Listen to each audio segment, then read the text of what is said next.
हरे राम राम राम हरे हरे, हरे कृष्ण कृष्ण कृष्ण हरे हरे।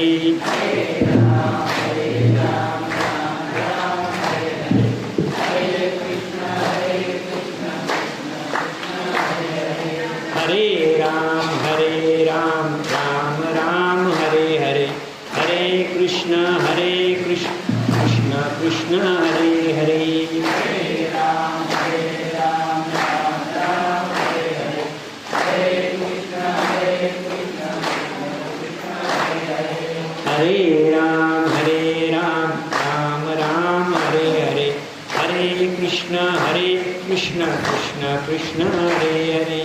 हरे राम राम राम हरे हरे, हरे कृष्ण कृष्ण कृष्ण हरे हरे। पुंडरीक वरदारी श्री ज्ञानदेव तुकाराम, पंढरीनाथ भगवान की जय, माऊली ज्ञानेश्वर महाराज की जय, जगद्गुरु तुकाराम महाराज की जय, पुरुषोत्तम भगवान की जय, अधिक मास भगवान की जय।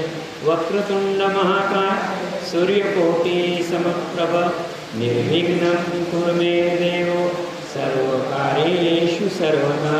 पांडुरंगा करू प्रथम नमन, दुसरे चरण संतांच्या त्यांच्या कृपादाने कथेचा विस्तारू। बाबाजी सद्गुरु नमस तुका, जयांची केलिया स्मरण, होय सकळ विद्यांचे अधिकरण। तेची वंदू श्री श्री गुरूंचे हे नमस्कारोणी आता। काय माझी वाणी मानेन संतांसी, रंजवू चित्तासी आपुलिया। माझी वाणी तुझे वर्णी गुणनाम, ऐसे देई प्रेम काही कळा। मस्तक हे पायावरी या वारकरी संतांच्या, वक्रतुंड महाकाय सूर्यकोटि समप्रभ, निर्विघ्नं कुरु मे देव सर्वकार्येषु सर्वदा। श्री गणेशाय नमः। श्री विष्णू म्हणे रमे तुझला, चार पर्वाचा महिमा कथिला। आता द्वादशी पर्वाचा वाहिला, सांगतो ऐके समग्र। सकळ पर्वा माझी उत्तम, पर्व नाही द्वादशी सम। तियेचे पाळणे अवयवदाम, लभते नामने असे। परम पुण्य फलदायक, गंगादी तीर्थे स्नाने अनेक। परी येच्या षोडशांचे देख, सामर्थ्य नसे त्याशी। तीर्थे यज्ञ क्रिया आणि पर्वे, ही तोवरी गर्जनी करी। जोपर्यंत द्वादशीचे पर्वे आगमन केले नसे। आपण मागच्या अध्यायामध्ये दृढधन्वा आणि वाल्मिक ऋषी, अगस्त्य ऋषी यांचा हा संवाद आहे। या संवादामध्ये भगवान विष्णू लक्ष्मीला सांगतात की मी तुला 4 व्रत सांगितलेले आहेत। वैद्रुती, व्यातिपात, पौर्णिमा आणि अमावस्या या 4। त्याच्यामध्ये तुम्हाला कालच सांगितलं मी की या 4 व्रतांचं मी तुला महत्त्व सांगितलेलं आहे, परंतु द्वादशीचं महत्त्व तुला सांगितलेलं नाही। द्वादशीचं महत्त्व इतक्यासाठी तुला सांगितलेलं नाही की तीर्थे, यज्ञ, क्रिया आणि पर्व, नीट लक्षात ना, हे 3ही साधनं हे माणसाच्या आयुष्यातले येणारे भोग, येणारे जे भोग आहेत त्यांचा जो तुम्हाला त्रास होणार आहे ते कमी करण्यासाठी, भोग टाळण्यासाठी नाही। काय काय सांगितलं त्यांनी? तीर्थे, यज्ञ, क्रिया आणि पर्व काळ, या तिघांमध्ये या 4 काळाचं महत्त्व सांगितलेले। 4 विधी काल सांगितले तुम्हाला। वैद्रुती प्रतिपदा, त्याच्यानंतर व्यातिपात सांगितला, पौर्णिमा सांगितली, हे 3। तसेच अमावस्या सांगितली। परत तुम्हाला सांगितलं 1, 8, 15, 22 आणि 29 दिवसाचा महिना आहे। 29 दिवसाचा महिना जर म्हटला तर नीट लक्षात घ्या, आपल्या 10 महिन्याचे 290 दिवस, बरोबर आहे ना? आणि 2 महिन्याचे 58 दिवस, म्हणजे वर्ष आपलं 248 दिवसाचं होतं. किती? 248 दिवसाचं. आणि 2 महिने मिळून, पुन्हा एकदा सांगतो, 2 महिने मिळून एक तिथी वृद्धी होत असते. कधी कधी 2 एकादशी येतात बघा, एक भागवत एकादशी असते आणि एक एकादशी असते. अशात 6 तिथी वाढतात. 2 महिने मिळून एक म्हणजे किती वाढल्या? 6 तिथी. 248 आणि 6 254 झाले, बरोबर आहे की नाही? आणि आपल्याला हिशोब लावायचा आहे किती? 264 365 दिवसाचा. 365 दिवसामध्ये तिथीनुसार वर्ष किती दिवसाचं झालं आहे? 354 दिवसाचं, बरोबर आहे की नाही? आणि त्या ज्या 10 तिथी आहे, त्या 10 तिथी 3 वर्षात एकत्र झाल्या, 3 वर्षांनी एकत्र झाल्या की अधिक मास पुरुषोत्तम मास येतो. हे तिथीचं सांगितलं तुम्हाला. तिथीक्षय आणि तिथीवृद्धी अशा 2. तिथीवृद्धी कधी होत असते, तिथीक्षय कधी होत असतो? वृद्धी म्हणजे तिथीमध्ये वाढ होणं आणि क्षय होणं म्हणजे तिथी कमी होणं. आता ह्या ज्या 4 आहे, ह्या ज्या 4 तिथी सांगितल्या मी तुम्हाला, प्रतिपद, वैधृती म्हणजे प्रतिपदा, व्यातिपात, येणारी पौर्णिमा, त्याच्यानंतर पुढे पुन्हा वैधृती म्हणजे प्रतिपदा, त्याच्यामध्ये येणारा व्यातिपात आणि त्याच्यानंतर येणारी अमावस्या. एकूण ह्या तिथी सारख्याच, परंतु या तिथीमध्ये त्यांनी यात ओवीचा नीट अर्थ टाकला, लक्षात घ्या. तीर्थे तोवरी गर्जना करती जोवर द्वादशीचे पर्व आगमन केले नसेल. तुम्ही 4ही व्रत केले, 4 व्रत केले, नीट लक्षात घ्या. 4 व्रत केलेले तुम्ही, परंतु द्वादशी केली नाही. आता द्वादशी व्रत नीट लक्षात घ्या, द्वादशी व्रत तुम्ही केलं नाही तर या 4 व्रताचं पुण्य आणि द्वादशीचं पुण्य वेगवेगळं आहे. वेगवेगळी विधी काय हे तुम्हाला सांगतो. आता जर तुम्हाला द्वादशी करायची असेल तर पहिल्यांदा काय करावं लागेल तुम्हाला? एकादशी करायला. एकादशीची संलग्न तिथी आहे द्वादशी, स्वतंत्र द्वादशी नाही. तुम्ही म्हणाल मी फक्त द्वादशीच करीन, बरोबर आहे की नाही? बरोबर आहे, स्वतंत्र द्वादशी व्रतच नाही. द्वादशी व्रत कशाला लागून येतात? एकादशीला लागून येतात. आता एकादशी व्रत आणि तिची सांगता द्वादशीमध्ये होते. त्यामुळे द्वादशी व्रत आहे ते संलग्न व्रत हे एकादशीला धरून.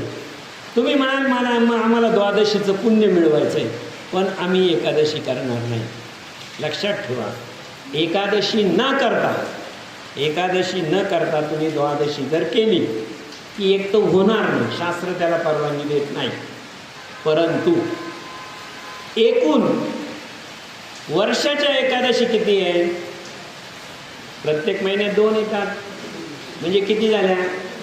24 झाल्या. अगदी बरोबर, 24 झाल्या, बरोबर आहे ना? आणि वैष्णवाला 5 उपवास इतर सांगितलेले जे एकादशी सारखेच करावं लागतात. त्यांचं महत्त्व एकादशी सारखंच आहे आणि त्या एकादशी प्रमाणेच करावं लागतात. ते पहिलं जे आहे ते महाशिवरात्र, दुसरं जे आहे ती गोकुळाष्टमी, तिसरी जी आहे ती रामनवमी, बरोबर आहे की नाही? 3 हे एकादशी प्रमाणेच करावे लागतात. म्हणजे उपवास आणि द्वादशीला तो सोडायचा. लोक 12पर्यंत उपवास करतात रामनवमीला आणि 12 नंतर जेवून घेतात. लक्षात ठेवा, वाईट नाही ते, परंतु व्रत म्हणून नाही होत. उपवास होतो तो तुमचा, व्रत नाही. व्रतामध्ये जर धरायचं असेल तर तुम्हाला एकादशी प्रमाण करावं लागतं. हे 3 झाले, एक वामन जयंती, एक नरसिंह जयंती, हे 2 असे 29 झाले.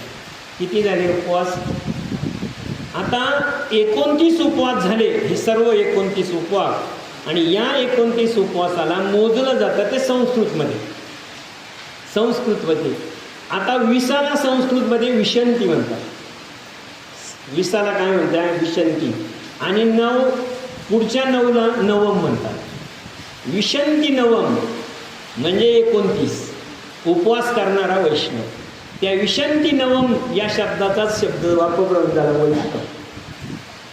वैष्णव या शब्दाचा अर्थ असा का जो 24 एकादशा करतो, 24 एकादशी करतो, महाशिवरात्र करतो, रामनवमी करतो, कृष्ण जन्माष्टमी करतो, नरसिंह जयंती करतो आणि वामन जयंती करतो.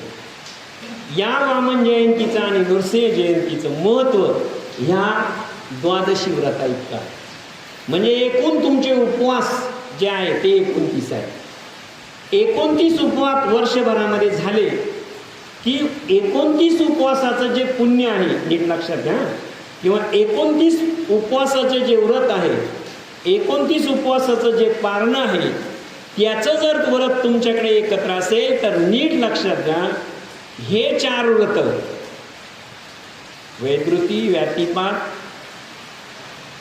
अमावस्या आणि पौर्णिमा हे 4. आणि जर तुम्ही एकादशी त्याला जोडली, एकादशी नंतर द्वादशी त्याला जोडली तर नीट लक्षात घ्या त्याचं पुण्य काय आहे किंवा त्याचा परिणाम काय आहे.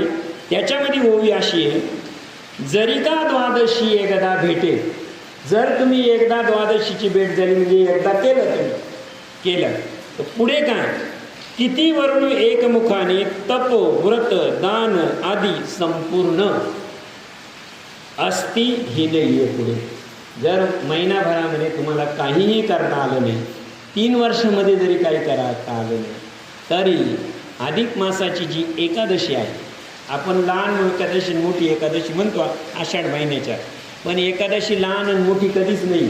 एकादशी ती एकादशीच आहे, तिचं पुण्य सगळीकडे ते सारखंच आहे. हा जर तुम्हाला हे माहीत नसेल आणि द्वादशीचं एक पारण जर केलं तर नीट लक्ष ठेवा, द्वादशीचे महिमान किती वर्णो एकमुखे तपो दान व्रत आणि धर्म या 4 गोष्टींचं आचरण तुमच्याकडून आपोआप होतं. तुमच्याकडून तप होतं, तुमच्याकडून दान होतं, तुमच्याकडून व्रत होतं आणि तुमच्याकडून पुण्यप्राप्ती होती. तुम्ही म्हणाल त्या दिवशी तर मी स्वतःच जेवलेलो आहे, कोणाला जेवूच घातलं नाही, हा प्रश्न येईल ना, मग माझ्याकडून दान कसं काय होईल? बरोबर आहे तुम्ही, बरोबर. पण एक लक्षात ठेवा, तुम्ही जेव घातलं तुमचं शरीर आहे, बरोबर आहे की नाही, त्या शरीराचं पालन पोषण तुम्ही केलं, बरोबर आहे. व्रत कोणी केलं? व्रत तुमची व्रतामध्ये नीट लक्षात घ्या. आता नीट इथे बारकावा लक्षात घ्या, म्हणजे दान कसं होईल ते सांगतो. तुम्ही व्रत केलं, स्वतः केलं, बरोबर आहे ना. व्रत करणं हे तुमच्या मनात व्रताच्या दिवशी येतं का अगोदर येतं? अगोदर येतं, बरोबर. उद्या आपल्याला कथा सुरू करायची, आज कथेचं काय होईल हे मी दाजीला फोन करून अगोदरच विचारलं. अगोदर काय येते? व्रत करण्याची भावना येते. नीट लक्षात ठेवा, व्रत करण्याची भावना येते. कशात येते? आपल्या मनामध्ये येते. व्रत करणं ही भावना म्हणजे हा आत्म्याची आस आहे. आपल्यामध्ये जो आत्मा आहे तो ठरवतो आत्मा, बरोबर आहे की नाही. आणि त्या आत्म्याची पूर्तता आपण शरीराच्या माध्यमातून करतो. कशाच्या माध्यमातून करतो, बरोबर आहे की नाही. नीट लक्षात घ्या. थोडासा आता तुम्हाला दान सांगायचं म्हणून तुमच्या मनामध्ये आलं एकादशी करायची, ही भावना कोणाची आहे? ही भावना तुमच्या आत्म्याची आहे. तुमच्या आत्म्याची भावना पूर्ण करण्यासाठी साथ कोणी केली? शरीरानं केली ना. मग ती अन्न त्याला दिलं. आत्मा आणि शरीर जर वेगळं मानतो तर एक माणूस जेव घातला ना तुमच्या आत्म्याने घातलात ना जेव, जरी तुम्ही जेवले तरी ते समाधान कोणाला मिळतं? शरीराला नाही मिळणार. शरीराला काही मिळणार नाही. ते समाधान आत्म्याला मिळतं. नीट लक्षात घ्यावा, आत्म्याला मिळतं. शरीर हे समाधान कधीच होत नाही, पण तृप्त होतो आत्मा. नीट लक्षात घ्या, तृप्त होतो आत्मा. मग तुमच्या आत्म्याचं समाधान मिळवून दिलं आणि ज्या व्रताची सांगता किंवा ज्या व्रताची साधना कोणी केली? शरीराने केली. कोणत्या? तुमच्याच शरीराने केली. पण त्या शरीराला जर तुम्ही जेवण द्वादशीचा उपवास सोडला तर लक्षात ठेवा, बसल्या जागेवर दानाचं पुण्य मिळतं. बसल्या जागेवर कशाचं पुण्य मिळतं? दानाचं. इथून पुढे द्वादशी सोडताना हा विचार ठेवायचा म्हणून काय, द्वादशी पूर्ण होते म्हणजे मी आज हे अन्न नाही खात, हे अन्न खात नाही, मी अन्नदानातलं अन्न खाते. लक्षात ठेवा, प्रसादातलं अन्नदानातलं अन्न आहे ते खाते. हा भाव तुमच्या मनामध्ये आला पाहिजे. पुढे मी ओवी तशी सांगतो, तेने नाना तीर्थे स्नान केले, सकळ यज्ञ संपादले आणि गयावर्जनही सारिले, ऐसे साधले पुण्य होय. द्वादशी हा हरीचा दिवस. येथे ज्यांनी ठेविली आस ते सकळ ब्रह्मांड विशेष, धन्य धन्य निर्धारी. पांडुरंगाचा दिवस एकादशी लक्षात ठेवा. पांडुरंगाचा दिवस आपण काय म्हणतो? एकादशीचं व्रत आहे. पण लक्षात ठेवा, एकादशी पूर्ण होत नाही. एकादशी पूर्ण होणार नाही, त्या दिवशी उपवासच असतो. द्वादशीचं पारणं फेडलं की एकादशी पूर्ण होते. मग मला सांगा, पुण्य तुमचं पारणं पूर्ण कधी होतं? द्वादशीला. द्वादशीला होतं. आणि द्वादशीला पारणं पूर्ण झाल्यानंतर तुम्ही अगोदर काय केलेली असते? एकादशी. मग एकादशीचं पूर्ण पारणं जर द्वादशीला झालं तर पुण्यप्राप्ती. आता आपल्याकडे बरं का, तुम्हाला एक सांगतो. समजा 2 अमावस्या आल्या.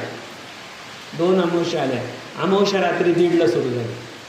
अमावस्या रात्री 1:30ला सुरू झाली. आज 8:30ला अमावस्या सुरू झाली आणि उद्या 5:25 संपणार आहे. उद्या 5:25 संपणार आहे. कोणती अमावस्या पण नक्की? कोणती अमावस्या? तुम्ही अगोदरची धरणार का पुढची धरणार? पुढची धरणार. एकदम बरोबर. पक्का पुढची धरणार. जी तिथी सूर्यदर्शनात अंत पावते ती तिथी पवित्र असते. जी तिथी सूर्यदर्शनात अंत पावते, अंत होतो तिचा, तीच तिथी पवित्र होते, तो धरली जाते. मग मला सांगा, एकादशीचा उपवास कधी सोडतो आपण? द्वादशीला. आणि सूर्यदर्शन कशाचं असतं? द्वादशीचं. मग पवित्र तिथी कोणती झाली? एकदम सोपं. म्हणून द्वादशी व्रत करायचं. द्वादशी करायची म्हणजे एकादशी आलीच नाही. आता मला एक सांगतो, भगवान विष्णू सांगतात ना, ओवी बघा, द्वादशी हा दिवस हरीचा असे, हरीचा असे. येथे ज्यांनी ठेविली आस ते सकाळ ब्रह्मांड विशेष, धन्य धन्य निर्धारी. एकादशीवर एक अभंग आहे माऊलींचा, महाराजांचा आहे. जया नाही नेम एकादशी व्रत, जाणावे ते प्रेत इहलोकी. ज्याने एकादशी करत नाही ते शरीर नाही, ते प्रेत आहे. ते प्रेत म्हणूनच राहत आहे. नाहीतरी एक लक्षात ठेवा, शरीराला हातपाय प्रेताला हातपाय नसतात का? प्रेताला हातपाय असतातच ना. जया नाही नेम, जया नाही नेम तुळशीदळ. काय? जया नाही नेम तुळशीदळ पाणी.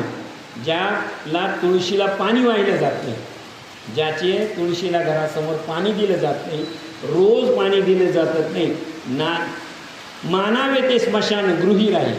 तो स्मशानात राहणार आहे, त्या घरात राहणार आहे. नीट लक्षात घ्या. तुकाराम महाराज आणखी एक सांगतात, जयामुखी नाही हरिनाम येऊ काय. ज्याच्या मुखामधून कधीच हरिनाम येत नाही तर ते काय? तर जसं चर्मकारानं कुंड असतं, चर्मकाराचं कुंड, आणि त्याच्यात तो कातडी भिजवतो. ते फक्त, आणि इथं काय? आपलं तोंड म्हणजे चर्मच आहे ना, कातडच आहे, आणि त्याच्यामध्ये कायम ओलावा आहे ना. आपलं तोंड म्हणजे काय? ओलावा. ओलाव्यात कातडं ठेवलं काय? ते चर्मकुंड काय ना, आपलं तोंड काय? सारखंच ना. चर्मकुंड म्हणजे काय? एक कुंड करतो आपण, त्याच्यात पाणी टाकतो आणि त्याच्यात कातडं टाकतो. आपल्या तोंडाचं काय आहे? दुसरं आजूबाजूला कातडं आहे, मध्ये पाणी आहे ना. जर त्याच्यात पांडुरंगाचं नाव आलं, हरीचं नाव आलं, तर ते मुख आहे, तर ते तोंड आहे. नाही तर चर्मकाराचं कुंडच आहे. बरोबर आहे की नाही? तुका म्हणे ज्याचे काष्ठ हातपाय, काष्ठ म्हणजे लाकूड, लाकडाची मूर्ती बनवली काय? त्याचे हातपाय बनवले काय? सारखेच. नव जाय कधी कीर्तनाच्या, कथेला आणि कीर्तनाला कधीच जात नाही. त्याचे हातपाय लाकडासारखे, लाकडच आहे. उपयोग काय त्याचा? शेवटी लाकडाचा उपयोग शेवटी काय होतो? ना तुमचा काय माझा काय? शेवटी ते जळी, ते सरपणे, सरपणे. फक्त काही सरपणांचा नंबर सकाळी तोडलं का संध्याकाळी लागून जातो. काही सरपणांचा जर नंबर कधी सकाळी जर तोडलं तर 2 दिवसांनी वाढलं की जातो, आणि आपला 60-70 वर्षाने जातो. सरपणच आहे काय शेवटी. पण जर तुम्ही कथा, कीर्तन, प्रवचन केले तर नक्की लक्षात ठेव, तुका म्हणे त्याचे काष्ठ हातपाय, तुका म्हणे त्याचे वंदितो चरण, त्याचे मी चरण वंदितो. काय? ज्याची आस पंढरीनाथ, ज्याची पंढरीनाथाकडे जाण्याची आस लागते. लक्षात ठेवा.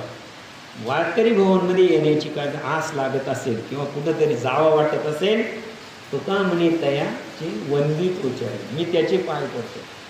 मग आता हातपायाचे लाकडं करायचे का संतांचे पूजनीय हातपाय करायचे, आमच्या नाही, सगळ्यांच्या हातावर, बाकी काय दुसरं. हो. द्वादशीचे करिता तर्पण ते जळामृता समान होऊन पितृलोकी पितरासी पूर्ण तृप्त करिता सर्वदा. द्वादशीचे क्षेत्र नाही, तत्क्षेत्री धान्याक्षय होई आणि नारुडे वाहना पायी ते स्वर्गीही आनंदे. आता नीट ही ओवी थोडीशी समजावून घ्या, कारण भरभर वाचलं का भावार्थ नाही कळाला तर त्या ओवीला काहीच अर्थ नाही. बघा नीट घ्या. द्वादशीचे क्षेत्र न वाही तत्क्षेत्रे धान्य अक्षय होई आणि नारुडे, नारुडे या शब्दाचा अर्थ आहे, समजा ही शिडी आहे, तिच्यावर एक जण चढून जाऊ शकतो पण दुसरा जाईलच असं नाही, दुसरा जाईलच असं नाही, एखाद्याला चढता येणार नाही. नारुडे वाहना ठाई ते स्वर्गी आनंदे जाई. एक लक्षात ठेवा, स्वर्गाचे जे द्वार आहे, स्वर्गाचे ते द्वार आहे ते प्रत्येकालाच मिळेल असं नाही. स्वर्गाच्या दारापर्यंत स्वर्गापर्यंत प्रत्येक जण जाईल असं नाही, प्रत्येकाला स्वर्गाची प्राप्ती होईल असं नाही. परंतु जर या क्षेत्रामध्ये क्षेत्रज्ञ योग 13व्या अध्यायामध्ये जर आपण माऊलींचा 13वा अध्याय वाचला तर क्षेत्रज्ञ योग आहे, सगळ्यात मोठा योग आहे. त्यामध्ये क्षेत्र म्हणजे आपल्या शरीराला क्षेत्र म्हटलेलं. ये 36 ही तत्वे मेळती येणे एकत्वे तेने समूह परत्वे क्षेत्र म्हणजे आणि आम्ही कौतुके पाप पुण्य येथे पिके म्हणून अर्जुना क्षेत्र म्हणजे, याला क्षेत्र म्हटलेलं आहे. या क्षेत्रामध्ये जर एखाद्या बागायत क्षेत्रामध्ये, चांगल्या कसदार जमिनीमध्ये बागायत क्षेत्रामध्ये जर तुम्ही पीक पेरलं तर ते पीक काय होतं, आपोआप डवरतं. परंतु तेच जर एखाद्या खडकावर पीक पेरलं तर ते, जर द्वादशीचं तुम्ही उपवास केला, द्वादशीचं व्रत केलं तर लक्षात ठेवा तुमच्यासाठी काय होईल.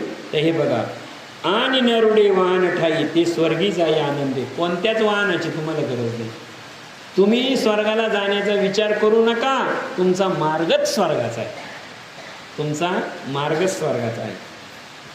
आणि ते दिनी भूदान देत ते शतकल्प वैकुंठी वसत वस्त्रदाना दे अल्प आनंदे राहती चंद्रलोकी. शुद्ध कपिलेचे दान द्वादशी करिता जन धेनू संगत तृप्तिगण आणि उद्दोरुणी ममलोकी. विद्यादान करी द्वामशी तो सदा होई सर्वसुखी आणि पुण्यश्य मोदिनी जन्म न घेनिशी. द्वादशीच्या दिवशी जर तुम्ही द्वादशीचं व्रत पूर्ण केलं तर आपण 3 दानं सांगितलेले याच्यामध्ये, म्हणजे गाईचं दान सांगितलेले, वस्त्रदान सांगितलेले, अनेक दानं सांगितलेली. परंतु द्वादशीचं जर तुम्ही व्रत केलं लक्षात ठेवा, विद्यादान द्वादशीशी तो सदा होई स्वर्गवासी आणि पुष्यंश मोदिशीशी जन्म न घेई.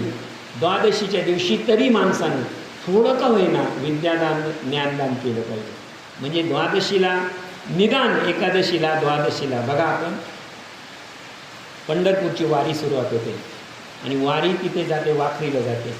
दशमीला पंढरपुरात प्रवेश होतो, एकादशीला नगर प्रदक्षिणा होती आणि द्वादशीला प्रत्येक मठामध्ये संध्याकाळी कीर्तन असते. प्रत्येक मठामध्ये पंढरपूरचा 10 लोक जरी बसले कोणत्याही दिंडीत कीर्तन होत असतं.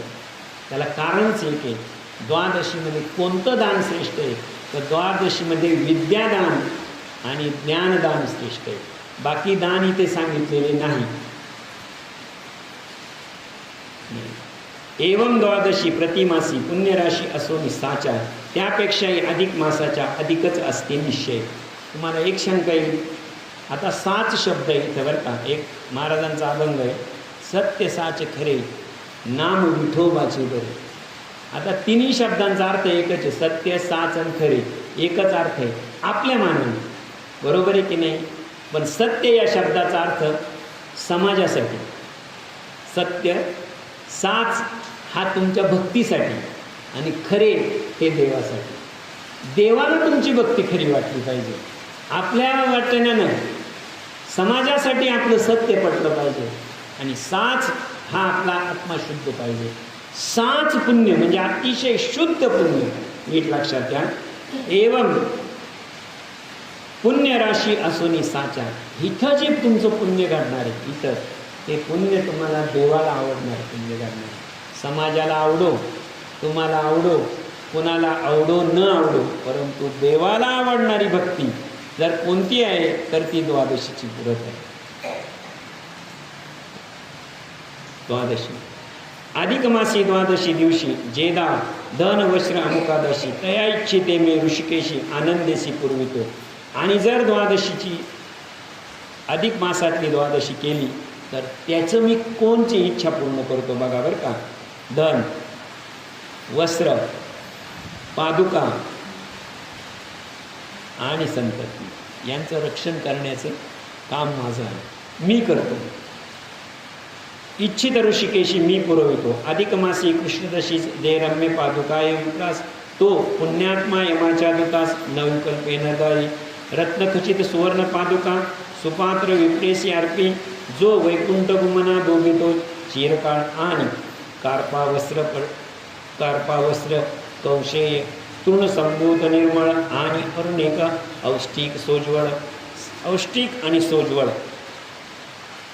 ऐसे अनेक वस्त्रे जी. यातून कोणत्याही वस्त्राचे दान जे करती विप्रा लागून वस्तू संख्या दान वैकुंठी सतत वसत असे. आणि वस्त्र अन्न कोणतंही दान हे एक तर विद्वान साधूला द्यावं. आणि जर साधूला नसेल तर खूप चांगला पर्याय शास्त्रामध्ये दिलेला आहे. लक्षात ठेवा. बहुतेक लोक आपण शहरात राहतो, बहुतेक लोक आणि त्यांचे आईवडील खेड्यात राहतात. अशी बरीच कुटुंब आहे. एक वेळ सांगतो तुम्हाला, आईला एक वेळ पातळ नेऊ नका, एक वेळ तुम्हाला सांगतो आईला काही नेऊ नका. म्हणजे तुम्हाला कपडे नेता आले नाही, काही नेता आले नाही ते लक्षात ठेवा. पण म्हाताऱ्या आईवडिलांना जर भेटायला जायचं असेल तर निदान त्यांना तुटकी चप्पल घालायला लागणार नाही, चपला घेऊन जा. त्यांच्या चपला चांगल्या ठेवा. कारण तुम्हाला एक सांगतो, लक्षात ठेवा, भक्ती ही हृदयात साठवली जाते, भक्ती ही हृदयात साठवली जाते आणि आशीर्वाद आणि शक्ती ही पायात साठवली जाते. लक्षात ठेवा, पायात साठवली जाते.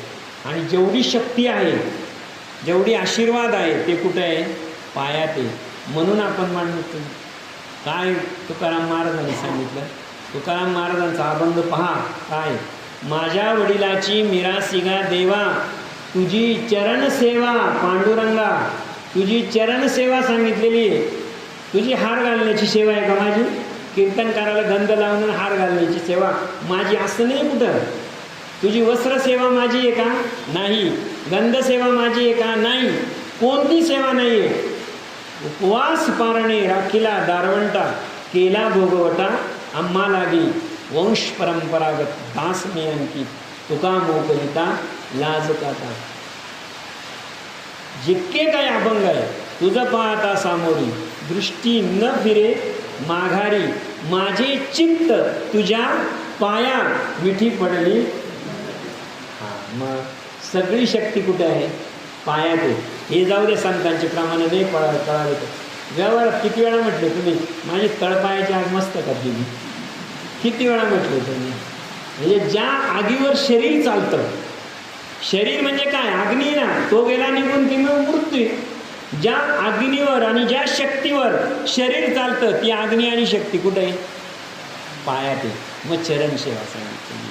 मी आजपासून सांगतोय, म्हणजे कधीच आपल्या आईला तुटकी चप्पल घालू द्यायची नाही. इतकं व्रत केलं तरी खूप झालं. म्हणजे चांगली चप्पल द्यायची.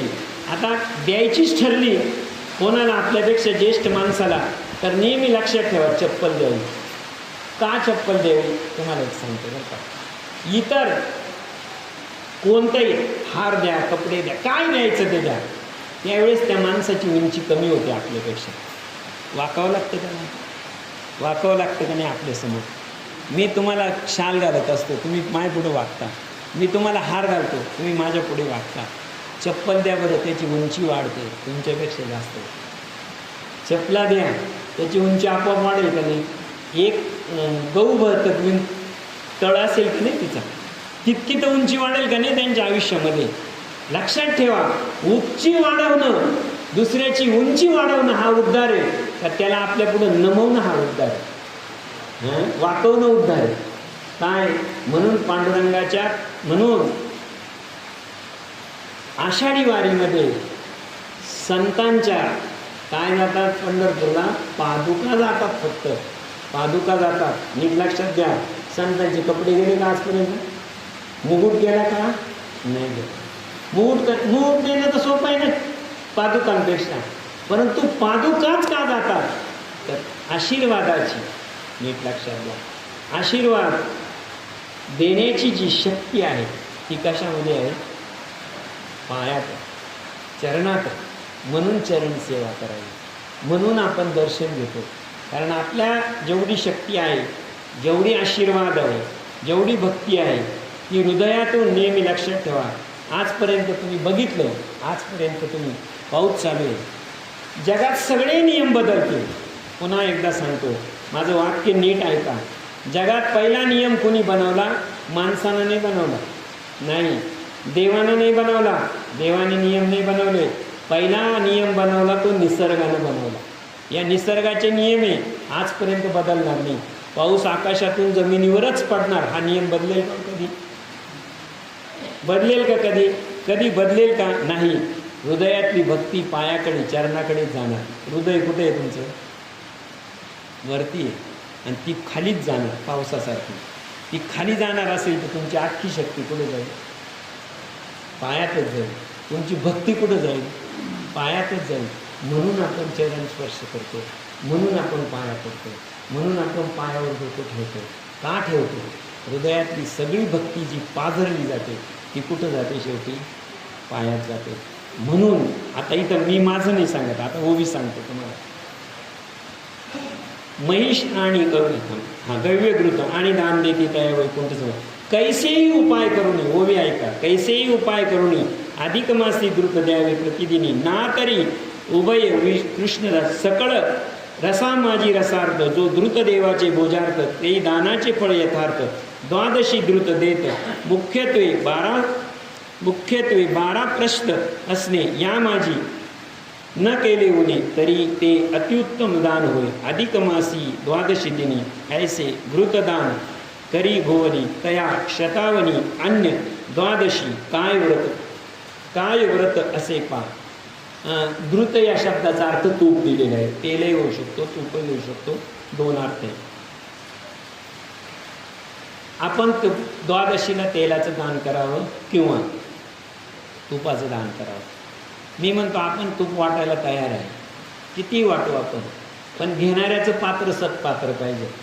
द्यायचं विप्राला आहे, दान स्वीकारण्याचा दोघांनाच अधिकार आहे. हां, सत्पात्रामध्ये तुपाचं दान कोण स्वीकारू शकतो? तुम्ही आम्ही नाही स्वीकारू शकत. नाही, एक तर साधू विप्र स्वीकारी, दुसरा कोण स्वीकारू शकतं? दुसरं काय प्रश्न? अरे दीपकच स्वीकारू शकतो ना. आपण जर दान करायचं ठरलं तेलाचं आणि तुपाचं, ब्राह्मणाला दिलं तर ते घेतीलच, पण ब्राह्मणापेक्षा ज्याचा प्रथम हक्क आहे, ज्याचा पहिला हक्क आहे त्या तुपावर आणि त्या तेलावर, पहिला हक्क कोणाचा आहे? दीपाचा आहे. घरात भाजीला तेल नसलं तरी माणसानं दीपाला 2 थेंब तेल दिलं पाहिजे. मग मला सांगा, द्रुतदान करावं असं सांगितलेलं आहे. द्रुतदान म्हणजे तूप किंवा तेल, त्याचा पहिला अधिकार किंवा तुपाचं दान स्वीकारण्याचा पहिला अधिकार कोणला? दीपाला. द्वादशी दिनी सूर्योदनी ती ध्रुपदान विप्रासी, तथा देवी विष्णुशाही प्रसन्न होई तात्काळ. द्वादशी शतवार वृत, जो दान करतो ब्राह्मणाप्रत तया महाराज्य होय, हे सत्य सत्य सांगतो.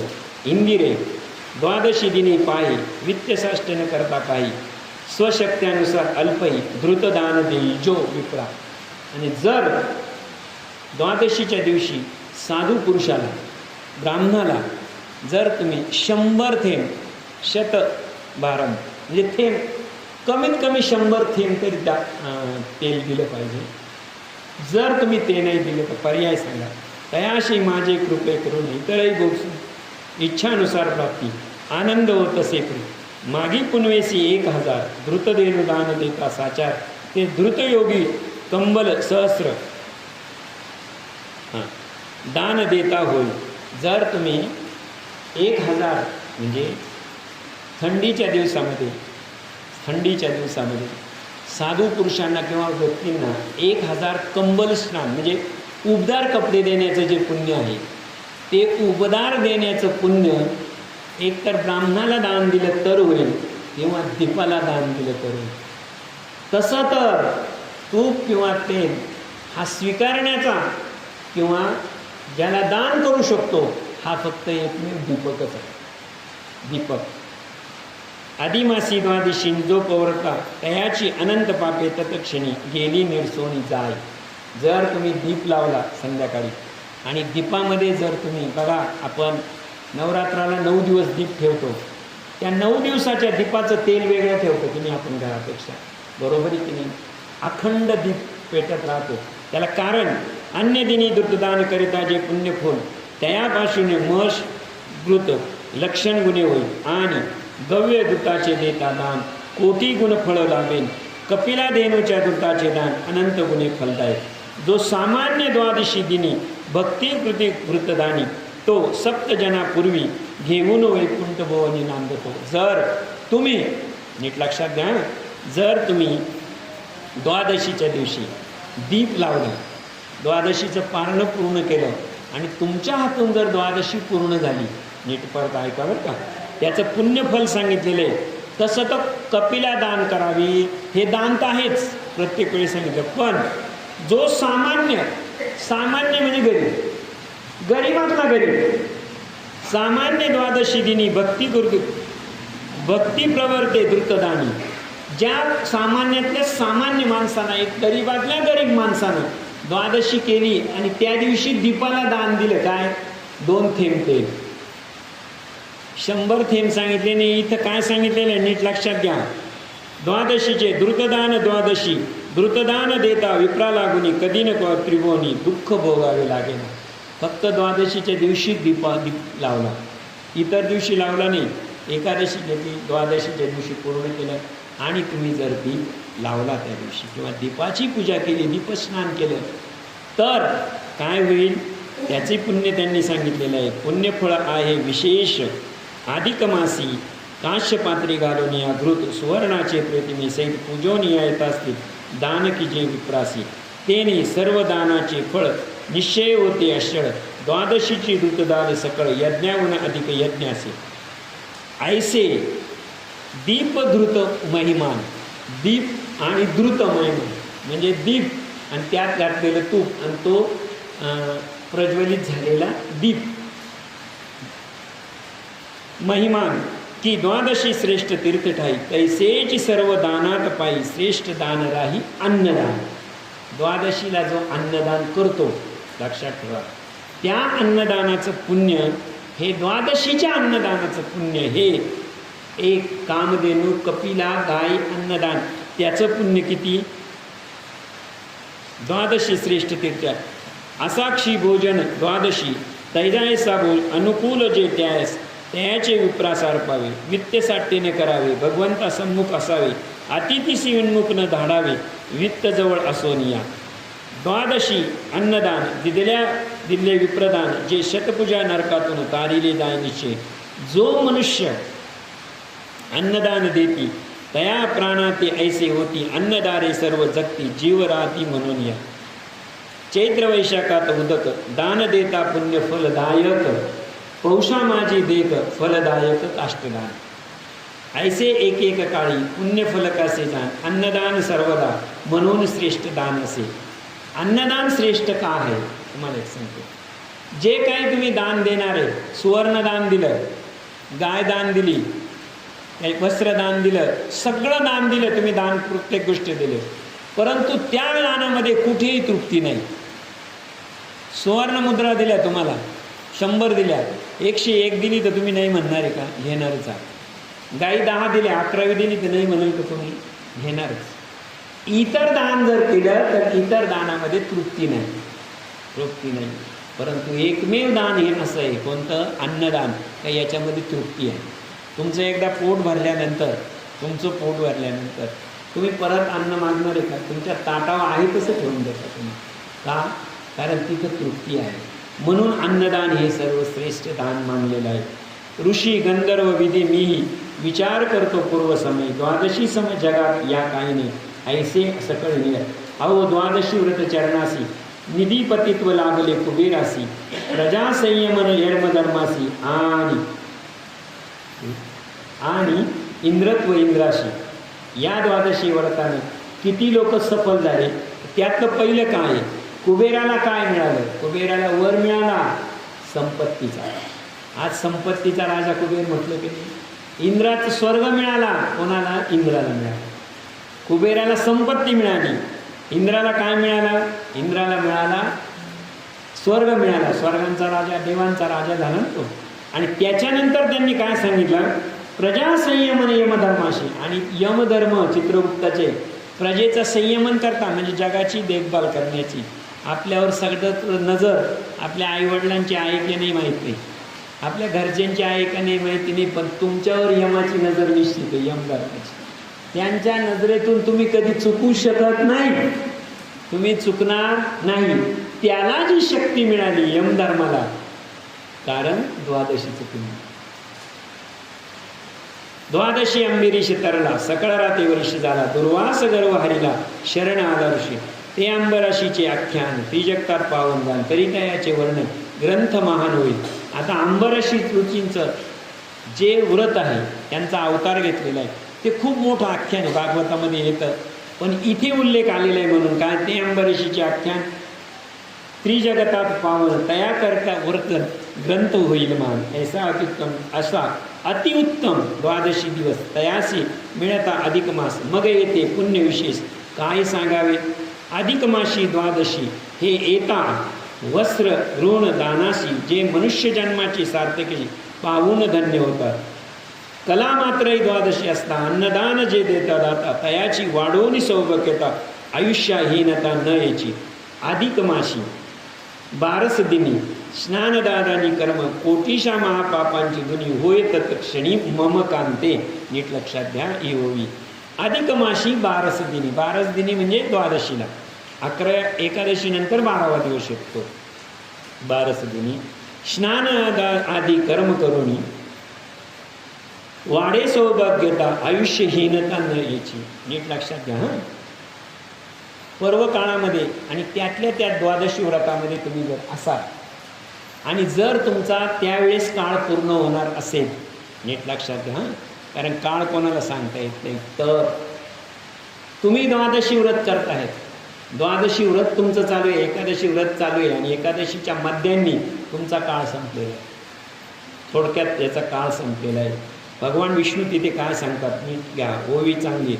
काल मात्र ही द्वादशी असता, काल मात्र तो जो काळ आहे, तो जो काळ तुमचा आलेला आहे, त्या काळामध्ये काय होईल? तैसा अतिउत्तम द्वादशी दिवस तयाचे अधिक मास. मग येतेची काय? अधिक मासी द्वादशी जे कर्मल मात्र द्वादशी अन्नदान करिता तयाची सौभाग्य वाढवितो. ऐका हं. कुरुक्षेत्री सूर्यगहनी, कुरुक्षेत्री कौर्यगहनी, कपिला देनु शतावधनी, तेची फळ करा कोणी, तेची ऐकते, तेची ते दिनी लाभते.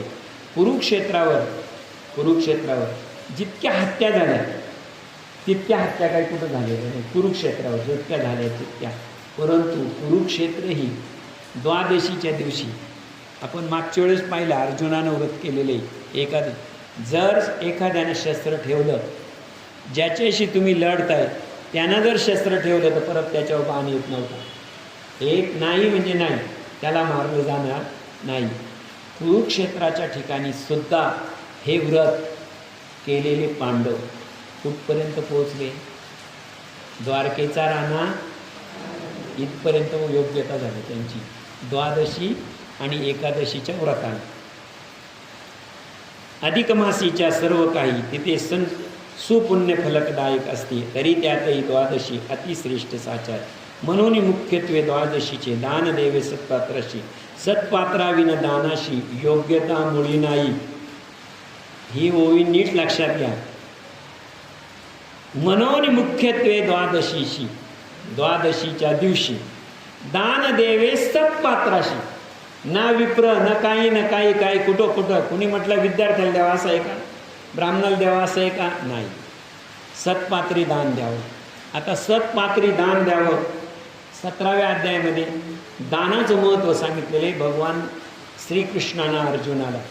परंतु श्रीमद भगवद्गीतेमध्ये 35 आणि 36 नंबरचे जे श्लोक आहे ते फक्त दान कोणाला द्यावं असेच आहे. त्याच्यातही हेच सांगितलेले सत्पात्री दान कसं करावं, पात्र पाहून द्यावं. परंतु माऊलींच्या ओव्या अगोदर माऊलींनी भगवान श्रीकृष्णाच्या पुढे जाऊन लिहिलेला अनुभव आहे. आणि काय लिहिलेलं आहे, दान करायचं पण कोणत्या गोष्टीचं करायचं. समजा तुम्ही सांगितलं तूप करायचंय, तेल करायचंय, वस्त्र करायचंय, कपिला करायची, हे करायचंय, ते करायचंय, पण दान मिळवण्यासाठी जे धन असतं, जे धन वापरता तुम्ही ते सन्मार्गाचं असावं लागतं. दुर्मार्गाच्या धनाने केलेलं दान तुम्हाला दोषच देऊन जातो. लक्षात ठेवा, मिळवलेलंही सन्मार्गानं लागतं आणि सन्मार्गानं मिळवलेलं सन्मानानं द्यावं लागतं. मी सन्मार्गानं मिळवलेलं आहे सर्व, आणि मी असं एखाद्याला मी खूप कष्ट करून घाम गाळून, नीट लक्षात घ्या, खूप कष्ट करून घाम गाळून आणलं तुम्ही, एखाद्याला कपडे घेतले, तुम्ही वस्त्र घेतले, टॉवेल टोपी द्यायची ठरली आणि अशी धरली दिली फेकून त्यांच्या अंगावर, काय होईल सांगा बरं? काय विधी चुकला? त्यांना गरज होती बरोबर, सत्पात्र बरोबर होतं, मी कष्टाने कमवलेलं होतं, सन्मार्गाने कमवलेलं होतं, तरीसुद्धा मी असं फेकून दिलं, टाकून दिलं. इथं विधी काय चुकला? ते सन्मानानं दिलं गेलं नाही. लक्षात ठेवा, म्हणजे कष्टानं कमवलेलं असावं, सन्मानानं द्यावं आणि सत्पात्री द्यावं, अशी त्रिपुटी येते. त्रिपुटी तेव्हा ते दान सफल होतं. इथे तेच म्हटलेलं आहे, आणि मुख्यत्वे द्वादशी दान द्यावे सत्पात्राशी, सत्पात्राविना दानाशी मुळीच अर्थ नाही. जर एखाद्याला तुम्ही दान दिलं आणि ते जर पात्र नसेल, तो जर त्या दानास पात्र नसेल, तर लक्षात ठेवा तुमच्या दानाला काहीही अर्थ नाही, काहीही अर्थ नाही. की संपत्ती असे धर्मविन, की पंडिता वाचून राजस्थान, का दीपे वाचून जैसे सदन, फळे विन करो जैसा. जसं खूप पैसा घरात येतो, खूप पैसा, खूप म्हणजे संध्याकाळची वेळ, रात्री जर जेवण झालं तर अर्धी रात्र त्या घराला फक्त पैसा मोजायलाच जातो. दिवसभरात किती आला काम का, त्यांना काय संध्याकाळची जेवणाची सुद्धा संपत्तीचं कसं असतं तुम्हाला सांगतो. संपत्तीचं असं असतं, संध्याकाळपर्यंत पैसे आणायचे आणि निम्मी रात्र त्यांची ते पैसा मोजण्यात जायचे. एकदाही देवाचं नाव येत नव्हतं तोंडामध्ये, एकदाही देवाचं. बरं, दिवसभर धंदा डोक्यात, घरी आल्यानंतर पैसे डोक्यात आणि झोपल्यानंतर उद्याचा धंदा डोक्यात.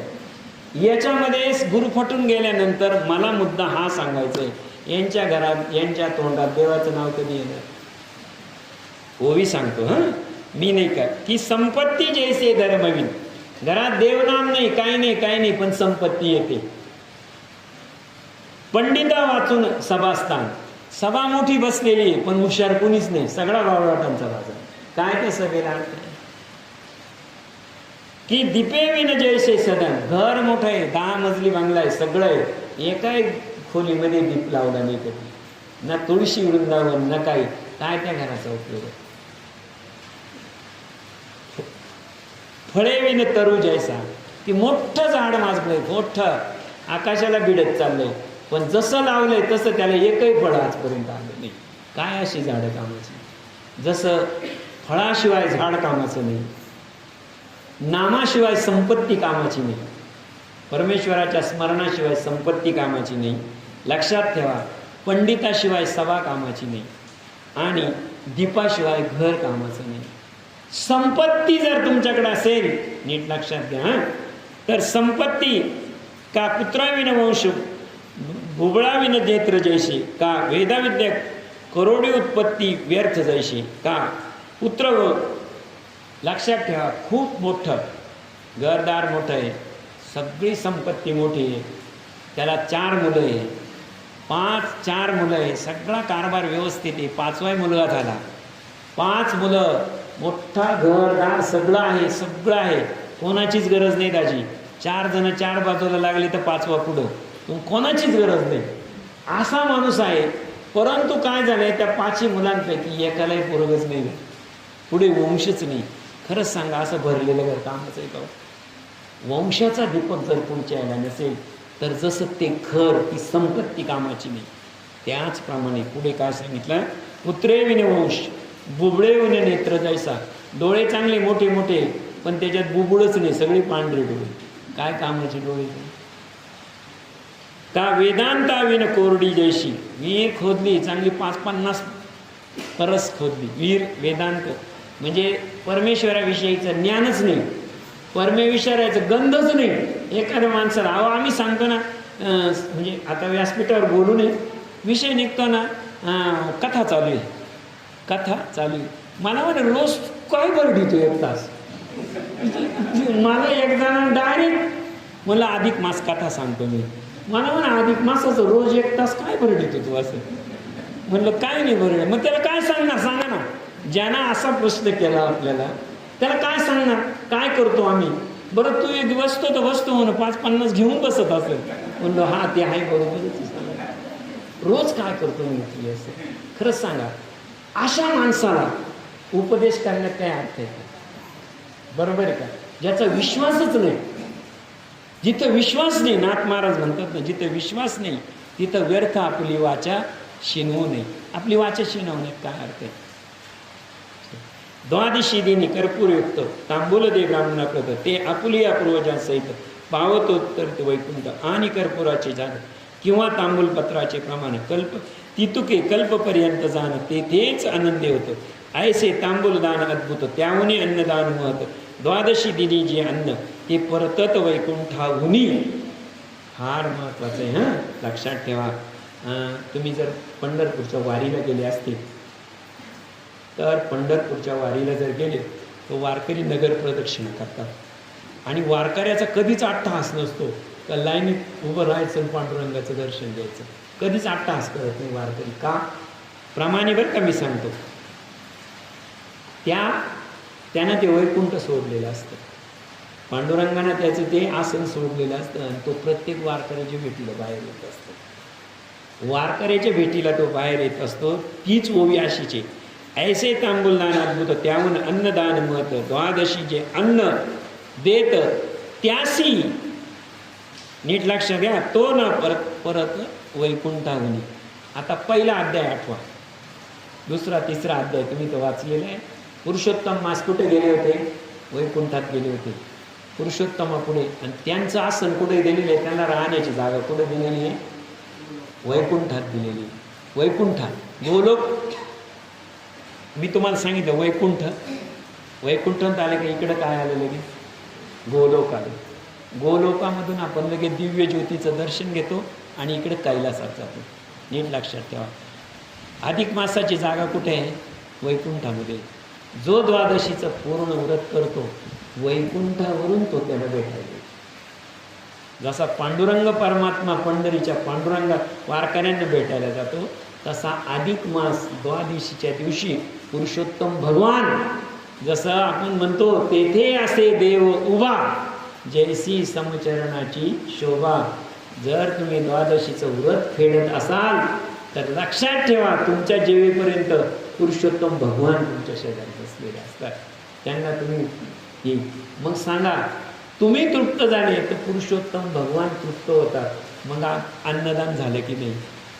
झालं. वैकुंठाहुनी परतत. जगी द्वादशी म्हणून पुण्यक्षेत्रासी भुवनी लोकपणाहुनी अधिक येत किंचित सामर्थ्यासे. तरी सकळ यथार्थ म्हणून सांगतो मुख्यार्थ, कोठे न जाता तीर्थयात्रा द्वादशी करा पूर्ण. म्हणून मी सांगतो, जर तुम्हाला तीर्थयात्रा करता आली नाही तर अजिबात मनात खेद मानू नका. जर तुम्ही द्वादशीचं व्रत केलं तर लक्षात ठेवा, तुम्हाला तीर्थाचं पुण्य आपोआपच आहे. काशी, कांची, मथुरा, द्वारका, गंगाद्वार, अयोध्या, अवंतिका या असती पुण्य फलदायक. यांच्याकडे पुण्य आहेच. कोणाकडे? काशी, कांची, मथुरा, द्वारका, गंगाद्वार, अयोध्या, अवंतिका या सर्व पुण्यदायका परी नसे लेखा द्वादशी तुका. यांचं पुण्य द्वादशी इतकं नाही आहे. पुण्य आहे त्यांच्यामध्ये पण इतकं नाही. शुक्ल अथवा कृष्ण पक्षी समानता असे द्वाशी लोका माझी द्वादशी ऐशी मत कीर्ती करती असे. अधिक माशी शुक्ल पक्षात द्वादशी दिनी जे अन्न देती तया तीर्थ यज्ञ तप इत्यादी किम्यर्थ पाहिजे. द्वादशी दिनी प्रभाती उठून भावे करावे विष्णुपूजन. धृत दान करावे दुपाशी. आला शब्द बघा, दीपाला दान करावं म्हणजे दुपाला तेज करावं. ब्राह्मणासी दान देजे अन्नदानाहून अधिक दान त्रिजगती शुद्ध नाही. द्वादशी तिथी नसेची सिंधुजे या मासाचा अधिपती जो द्वादशी प्रती अधिक मासी पुरुषोत्तमाची द्वादशी पूजावे. मग वस्त्रयुग्म उपवित धृत. नीट लक्षात घ्या. हे तुम्ही अधिक मासापुरतं नका लक्षात ठेवा, हे निरंतर लक्षात ठेवा. निरंतर लक्षात ठेवा की आपण सकाळी उठल्यानंतर शक्यतो, पुन्हा एकदा सांगतो, शक्यतो स्वतः सुचिरभूत व्हावं. पहिलं सुचिरभूत व्हावं. कुठे स्पर्श करू नये. स्पर्श करू नये म्हणजे असं काही अगदी घरात कुठे स्पर्श करू नये. पूर्वी आपण चूल होती आणि चुलीला भानुशी होती. आपण म्हणतो भानुशी म्हणजे वर चांगलं. भानू म्हणजे सूर्य. भानू म्हणजे सूर्य आणि सूर्याचा वंश ज्याच्यात राहत होती भानुवंशी. भानू म्हणजे सूर्याचं प्रतीक होतं ते. आणि तिथं साक्षात सूर्यनारायणाचे वंशच तिथं राहत होते. म्हणून सकाळी उठल्याजवळ चुलीवर जवळ जात नव्हते. सूर्यनारायणाचा अपमान होतो. सूर्यवंशी किंवा भानू आपण म्हणतो ना भानुशीवर ठेव. आता तो शब्द लोकांना माहीत नाही. आता तो हळू चूलच राहिली नाही तर काय भानुवंशी. आणि चूल आणि शेजारी आवलं राहायचं. कौल आवलं राहायचं ना. आवलं म्हणजे यज्ञकुंड आहे बघा. यज्ञकुंडासारखाच आकार होता त्याचा. इकडचा खालून ज्वाला इकडे जायचा. बरोबर जायचा का नाही. आमच्या घरी मणेगावला होती चूल. मला एक सांगतो, नित्य यज्ञकुंड घरात होत होतं. नित्य यज्ञकुंड होत होतं. त्यामुळे लक्षात ठेवा, चुलीवर भाजलेली बाजरीची भाकर जर खाल्ली तुम्ही लक्षात ठेवा ज्यांच्या नशिबी मिळाली लहानपणी ती मिळाली. भानू म्हणजे जशा जशा भाकऱ्या व्हायच्या तशा तशा त्या भानुशीवर असं रचत चालायच्या. बरोबर आहे की नाही. आणि त्या यज्ञाचा त्यांना वाफ लागायची आणि त्या एकदम कडक व्हायच्या. ते अन्न इतकं पवित्र व्हायचं, इतकं पवित्र व्हायचं. तर संदीपान महाराज शिंदे सांगायचे इतकं अन्न पवित्र व्हायचं, इतकं अन्न पवित्र व्हायचं. तर माझ्या वडिलांचं वय 95 वर्ष होतं, गुडघा दुखला नाही आणि बिन चष्म्याचे वाचायचे. त्या पवित्र अन्नाचा तो परिणाम होता. पण आता अन्नाच्या ठिकाणी दोष राहत नाही. वस्तुस्थिती परिस्थिती कायम बदलत जाते. ते खूप चांगलं होतं आणि आत्ताचं अति वाईट आहे अजिबात नाही. पूर्वी एकच यज्ञकुंड होतं, आता गॅसनं तुमच्याकडं 2 यज्ञकुंड. लक्षात ठेवा, एकच होतं. काही काही ठिकाणी 3 आहे. बरोबर आहे की नाही. पण जर यज्ञकुंडाचा त्याला मान देत असाल किंवा तुमच्या हृदयामध्ये त्याला यज्ञकुंड समजत असाल तर त्याचं पावित्र्य राखा. त्याचं पावित्र्य राखा. आणि आंघोळ केल्याशिवाय निदान हातपाय धुतल्याशिवाय दीप त्याला स्पर्श करू नका. बघा तुम्हाला इतर दिवशीचा अनुभव आणि त्या दिवसाचा शेवटी सुचिरभूत होता महत्त्वाचे आहेच ना. ऐसे अधिक माशी करता व्रत फल अनंत होई. अधिक माशी द्वादशी ठाई विप्रजन दात देशी तत्फलार्थ सहस्रमुखी शेषही नाही समर्थ. ऐसे हे द्वादशीचे महिमान प्रिये तुझ कथिले संक्षेपान. याच भक्तिभावे करून श्रवण पठन करतील. नीट लक्षात घ्या, श्रवण पठन करतील. तयाचे द्वादशी महिमान श्रवण पठन करतील. तयासी अनंत पाप राशी. तयाच्या अनंत पाप राशी भगवान कुंठील त्याशी. कुंठील म्हणजे काय, जळतील नाही. माऊलीने सांगितले अनंत पाप राशी असं सांगितलं, पण सगळ्या कुंठीत होऊन जातील. कुंठित होतील म्हणजे जेलमध्ये जातील. आणि एकदा माणूस जेलमध्ये गेला की परत तो बाहेर येत नाही. त्या कुंठित करण्याचं, पापाला कुंठित करण्याची शक्ती अधिक मासामध्ये आहे आणि अधिक मासाच्या द्वादशी व्रतामध्ये आहे. म्हणून द्वादशी व्रत स्वतंत्र सांगितलं, त्याच्यावर स्वतंत्र अध्याय दिलेला आहे. ऐसे आणि तयाचे सर्व मनोरथ पूर्वील श्री गोलोकनाथ एक वर्षी कोणीही मनात संशय असा धरू नये. द्वादशीचे दानाविषयी जयाशी काहीच शक्ती नाही. ते एक भावे एकांती दानफळ सर्वही लाभेल. भगवत प्रियेशी द्वादशी तयाचे आहे येथे वर्ण. मनोनी बुधी हे नेमाने द्वादशी ऐकावे. आणि ही जे व्रत आहे, हे व्रत जर तुम्ही ऐकलं, लक्षात ठेवा, तरी तुमचं मागच्या जन्माचं या जन्माचं पाप जाऊ शकतं, ऐकलं तरी. आणि जर या व्रताचं आचरण केलं तर लक्षात ठेवा, या व्रताचं आचरण केलं, भगवंत काय सांगतात, द्वादशीचे दानाविषयी जयाशी येता शक्ती ते करीती दान, जयाचे करीती अर्चन तयाचे होय वर्णन. म्हणून गुरु त्याचं वर्णन, जो द्वादशीचं व्रत करील आणि ज्याला पुण्य प्राप्त होईल त्याचं वर्णन करण्याची शक्ती माझ्यामध्ये नाही.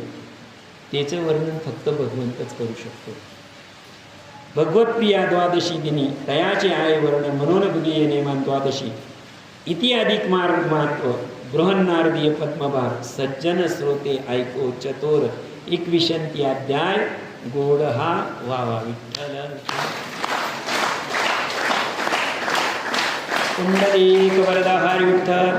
श्री ज्ञानदेव तुकाराम पंढरीनाथ भगवान की जय. माऊली ज्ञानेश्वर महाराज की, जगद्गुरु तुकाराम महाराज की जय. पुरुषोत्तम भगवान की जय. अधिक मास भगवान की जय. विठ्ठल.